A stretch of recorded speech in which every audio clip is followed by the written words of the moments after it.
It is often the case that in the darkest of times, the seeds of redemption are being sown in a way that is very quiet. Most people don't know about it. And we have several examples in this week's parsha. The first one is, of course, in Yaldos, the midwives. Later on, Hashem approaches Moshe Rabbeinu at the snare, the burning bush.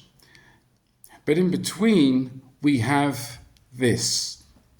Vayelech ish mi beis Levi, vayikach es bas Levi.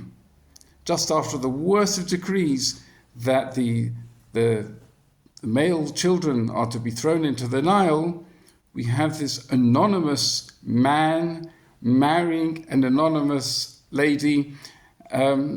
Different opinions as to whether it was a first-time marriage and it's taking us earlier in history, before the birth of Miriam and Aaron, or this is a remarriage, as the Midrash says, and Rashi says, is under pressure of Miriam. Be that as it may, Vayelech Ish, the Baal HaTurim points out, this term Vayelech Ish only occurs in one other place in Tanakh, and that's in the book of Ruth.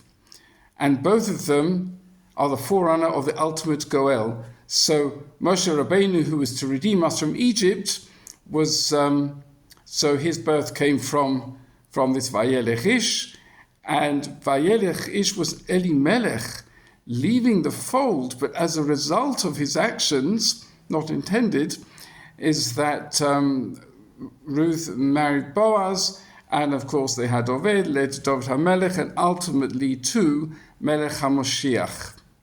Now, the wife, Yocheved, she became pregnant, and we're told as follows: Vatarish hoisha vatele bein vater osoki tofu.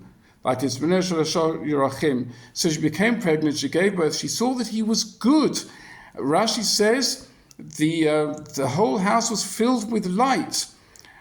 And we understand there's a Gezer Shova plate here that kitov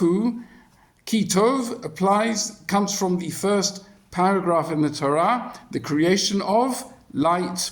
That light, says Rashi, was hidden for the righteous in the time to come. So maybe Yocheved, just the Kliyakar, maybe Yocheved understood she was to hide this light that was her child away from the public gaze for obvious reasons.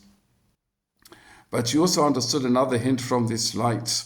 As we say every Monday and Thursday in Achen Go Beis Yisrael, that we daven for Achen Beis Yisrael who are in difficult times, that they should go me'afela la'ora, from darkness to light, umishibud ligula, and from servitude to redemption. And we use this phrase again on Seder night, which obviously celebrates the Geula, Geulas Mitzrayim, the redemption from Egypt.